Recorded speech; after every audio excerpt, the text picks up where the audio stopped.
এখানে যদি কোটি কোটি সৈন্য নিয়েও কেউ অভিযান চালায়, আফগানিদের পরাস্ত করা সম্ভব না। বর্তমানে ইরান একটি অ্যাটমিক পাওয়ারের দেশ এবং সর্বাধুনিক রকেট তাদের কাছে রয়েছে। আদি যুগ থেকে ইসলামের যে সমস্ত যুদ্ধ হয়েছে, এই যুদ্ধগুলি করেছে আফগানিরা এবং ইরানিরা, ইরাকিরা, তুর্কিরা। সুতরাং তাদেরকে পরাস্ত করা কারো পক্ষে সম্ভব না। বর্তমানে ইরান একটি অ্যাটমিক পাওয়ারের দেশ এবং সর্বাধুনিক রকেট তাদের কাছে রয়েছে। শক্তিশালী একটি ইসলামিক রাষ্ট্র। অনুরূপভাবে আফগানও একটা শক্তিশালী ইসলামিক রাষ্ট্র। সমগ্র আফগানটা হচ্ছে পাহাড় পর্বত। এখানে যদি কোটি কোটি সৈন্য নিয়েও কেউ অভিযান চালায়, আফগানিদের পরাস্ত করা সম্ভব না। রাশিয়া যখন ইনভেড করতে গিয়েছিল, তখনই আমি বলেছিলাম অল্প সময়ের মধ্যে তাদেরকে পরাজয় বরণ করে পলাইতে হবে। আমেরিকানদের সাথে আমার কথা হয়েছিল। আমেরিকানরা যখন যায়, তাদেরকে আমি বলেছিলাম এই কাজটা ভুলেও করো না। এই পাহাড়ে পর্বতের মধ্যে কোটি কোটি সৈন্য নিয়ে গেল, আফগানিদের পরাজয় করতে পারবে না। কারণ তারা হলো আদি জমানা থেকে ইসলামের সৈনিক এবং তাদের ইমানের শক্তিতে তারা বলিয়ান।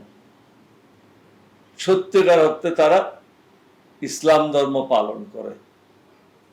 সুতরাং তাদের পরাজয় করা কারো পক্ষে সম্ভব না। যেখানে মানুষের ইমানি শক্তি থাকে এবং নির্দিষ্ট লক্ষ্য থাকে, সততা থাকে, আন্তরিকতা থাকে, তাদেরকে কেউ পরাজিত করতে পারে না। আল্লাহ তাদের সহায় হন।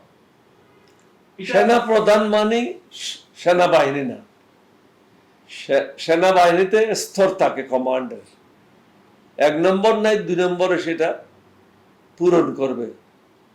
সুতরাং ইরানেও তা হয়েছে। 1 নম্বরকে মেরে ফেলেছে, 2 নম্বর সে স্থান পূরণ করেছে এবং তাদের পলিসির মধ্যে কোনো পরিবর্তন নাই।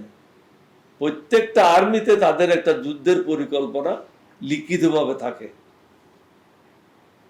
সুতরাং ওটাই তারা ফলো করেছে।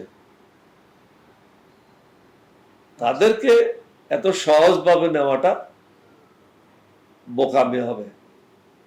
আচ্ছা, তাহলে মানে এই যে উন্নত বিশ্ব যেটা চলছে এখন, এই বিশ্বে ইরান আফগানের অবস্থান অথবা আগামী বিশ্বে তারা আসলে কি করতে যাচ্ছে যুদ্ধক্ষেত্রে যদি বলি? আগামীতে ইসলামের এই জয় হবে, এটা আমার নবী বলে গেছে, আল্লাহ রাব্বুল আলামিন বলেছেন। কিয়ামত যতই ঘনিয়ে আসবে,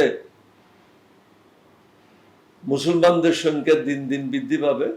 আপনি দেখছেন সমগ্র পৃথিবীতে খ্রিস্টানরা বা অন্যান্য ধর্মাবলম্বীরা ইসলাম ধর্ম গ্রহণ করছে। অন্যান্য অনেক ধর্ম আছে যেখানে তারা ভগবানকে বানায়।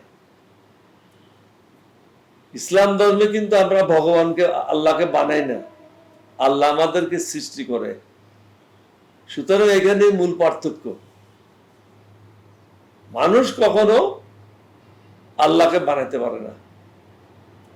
যারা আল্লাহকে বানায় তাদের এটা কোনো ধর্ম না, তাদের এটা হলো একটা কালচার।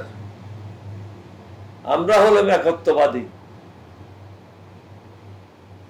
সুতরাং একত্ববাদীদের সাথে যারা কোনো ধর্ম মানে না, তারা কখনো টিকে থাকতে পারবে না।